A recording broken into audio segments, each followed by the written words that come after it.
Bien, bonjour. On a entendu tantôt dans le Vox Pop à propos des prêtres.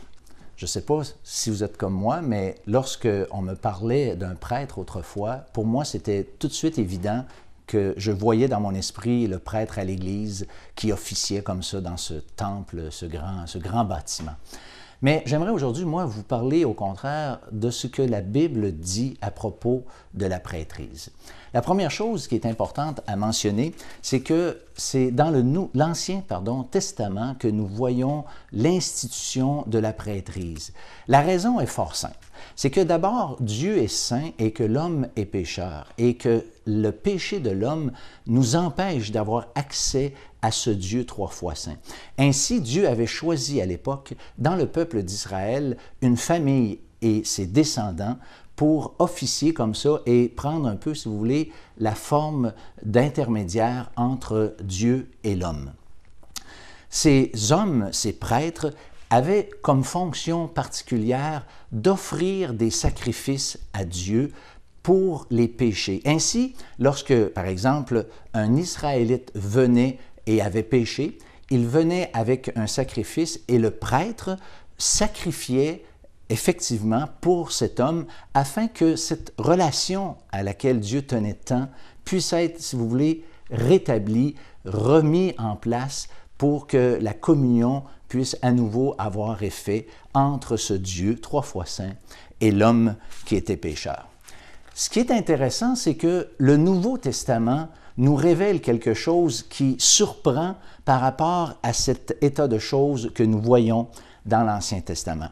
En fait, ce que nous dit le Nouveau Testament, c'est que ces prêtres, ces endroits où les sacrifices étaient offerts, n'étaient en fait que des figures d'une toute autre réalité. Et c'est ça qui est vraiment spécial lorsqu'on lit la Bible, l'Ancien Testament, et puis qu'on arrive au Nouveau Testament.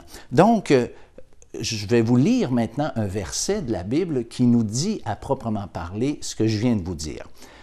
On lit dans l'Épître aux Hébreux, le chapitre 5, le verset 5, et le chapitre 8. « Ils célèbrent un culte, image et ombre des choses célestes. » Si on va plus en détail un peu, ce que je voudrais vous expliquer, c'est qu'il y a trois éléments importants que je trouve intéressants ici dans ce verset, en fait, dans l'Ancien Testament. Eh bien, le premier, c'est à propos du tabernacle, c'est-à-dire le tabernacle était littéralement la demeure de Dieu, là où Dieu avait fait ou élu, si vous voulez, domicile avec l'être humain, parce que Dieu tenait à cette relation avec l'homme beaucoup plus qu'on peut s'imaginer. Et puis donc, le tabernacle, c'était littéralement la représentation de ce qui est au ciel, ou en fait, c'est le ciel, si vous voulez, qui est venu comme ça, habiter sur la terre. D'abord, le mot tabernacle, on pourrait dire le ciel où Dieu est venu tabernacler parmi nous. C'est littéralement ce que le Nouveau Testament nous enseigne. Il y avait aussi l'image du grand prêtre qui, lui, était une image du Seigneur Jésus ou du Christ, si vous voulez, qui allait venir. Et là, c'est important de comprendre l'image du prêtre, l'image de Jésus-Christ, c'est cette idée du prêtre qui allait venir un jour. Donc, c'était une image en attendant, si vous voulez, la réalité. Et ça, c'est important de comprendre. Et puis, finalement, il y avait ces sacrifices aussi qui étaient bien sûr offerts, des millions de sacrifices au cours des siècles qui avaient été offerts comme ça par les prêtres, et puis qui, eux, représentaient rien de moins que Jésus-Christ lui-même qui venait ou qui devait venir pour donner sa vie en rançon pour nos péchés. J'aimerais vous rappeler comment Jean-Baptiste avait tellement bien saisi cette idée lorsqu'il a vu venir à lui le Christ. Il a dit ce qui suit. « Voici l'agneau de Dieu qui ôte le péché du monde. » Il faut comprendre que la venue de Jésus rend maintenant caduque, inefficace ou inutile tous ces prêtres ou ce système de prêtrise et de sacrifice que nous avons dans l'Ancien Testament. Voyez-vous, il y a toute une grande différence par rapport à ces sacrifices de l'Ancien Testament qui sont maintenant accomplis dans la personne même du Christ dans le Nouveau Testament. C'est un peu comme si je vous présentais les plans d'une maison. Eh bien, les plans d'une maison ne veulent plus rien dire, n'ont plus de signification lorsque la maison est construite. Eh bien, c'est vraiment ça qui arrive lorsqu'on arrive dans le Nouveau Testament. La réalité, c'est Jésus-Christ, de telle sorte que les plans ou les images que nous voyons dans l'Ancien Testament qui représentent le Christ sont devenus, bien sûr, inutiles. Mais le problème avec ces Juifs auxquels l'auteur de l'Épître aux Hébreux s'adresse, c'est qu'ils étaient peut-être un peu comme quelques-uns d'entre nous, où ils avaient, ces gens-là, de la peine à abandonner cette idée que les prêtres qu'ils voyaient physiquement offrir des sacrifices étaient maintenant, comme j'allais dire, passé date, et que la réalité était en Jésus-Christ, la venue de Jésus-Christ sur la terre. D'ailleurs, la Bible nous souligne à plusieurs égards les grandes différences qui existaient entre les prêtres de l'Ancien Testament et le grand prêtre, le vrai prêtre Jésus-Christ. Elle nous parle, entre autres, que les prêtres dans l'Ancien Testament étaient des êtres humains sujets à la faiblesse et qu'ils étaient aussi, bien sûr, comme tous les autres êtres humains, des pécheurs. Pour cette raison, ils devaient offrir des sacrifices pour eux et pour ceux qu'ils représentaient auprès de Dieu. Tandis que la Bible nous dit clairement que Jésus-Christ n'a jamais eu besoin d'offrir pour ses propres péchés, puisqu'il n'en avait pas. La Bible nous dit que Jésus était saint, innocent, sans tache, de telle sorte qu'il n'avait pas besoin d'offrir des sacrifices.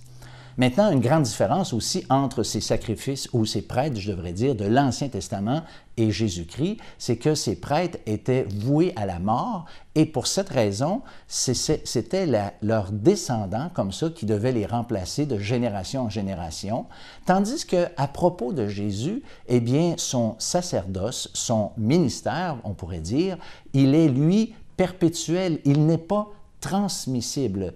Lisons encore un autre texte de cette même épître aux Hébreux, dans le Nouveau Testament, qui nous dit ceci.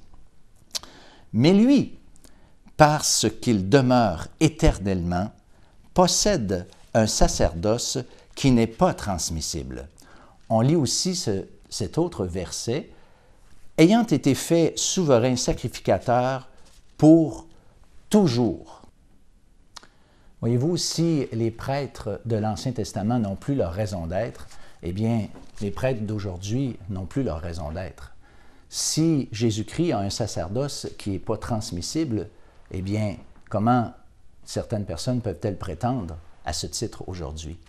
Chers amis, je pense que le prêtre d'aujourd'hui ne peut nous venir en aide en tant qu'intermédiaire, bien sûr. En tant qu'intermédiaire, le prêtre ne peut nous représenter aux yeux de Dieu. C'est Jésus-Christ maintenant qui est le vrai prêtre et qui intercède, qui est notre intermédiaire entre nous et Dieu.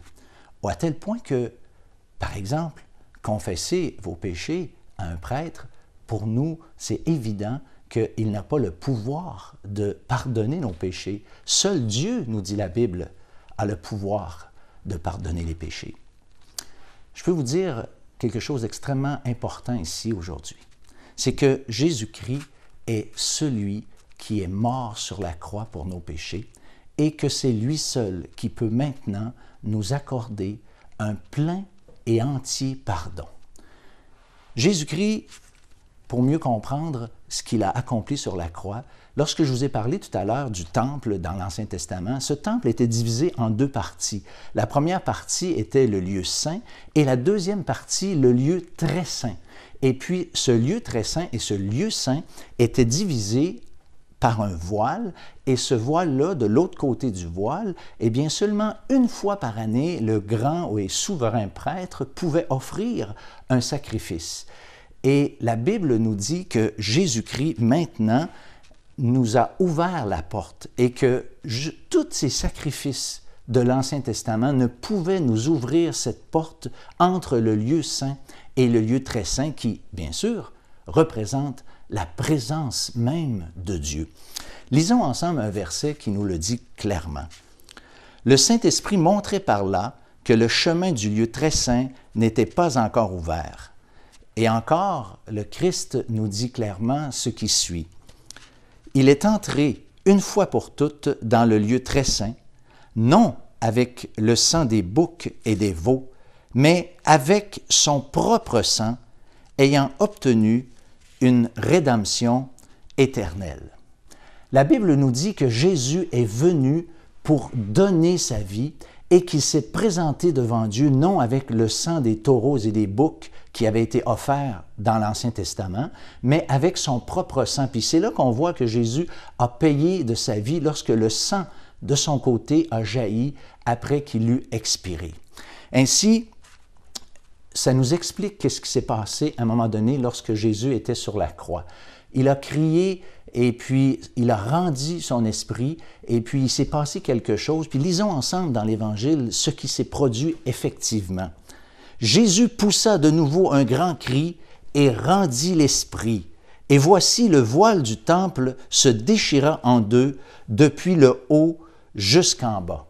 Voyez-vous, il est question ici de ce même voile qui séparait le lieu saint du lieu très saint, qui s'est littéralement fendu en deux, au point que maintenant Jésus nous a littéralement ouvert la porte pour que nous puissions venir à lui et être dans sa présence maintenant, jusqu'à ce que nous ayons, comme la Bible dit, pénétrer dans le saint lieu. Ainsi, la mort de Jésus sur la croix nous ouvre littéralement le ciel et c'est par lui seulement que nous pouvons aller à lui.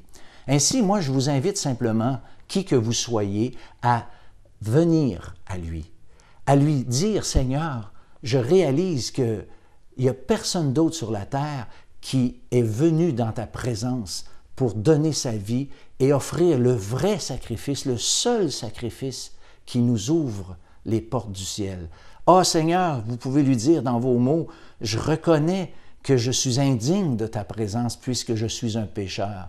Mais maintenant, je comprends que Jésus est vraiment venu et qu'il a donné sa vie pour que moi, je puisse être pardonné. Seigneur, donne-moi ce pardon, donne-le-moi parce que je désire aujourd'hui être en relation avec toi. Je veux plus, Seigneur, que mon péché me sépare de toi et je réalise que Jésus est vraiment le seul prêtre. Je renonce maintenant à toute autre façon de venir à toi. Je veux venir à toi et me présenter devant toi avec le sang que Jésus a versé, parce que lui seul peut ôter mon péché. Faites-le dans une simple prière et le Seigneur vous donnera son pardon.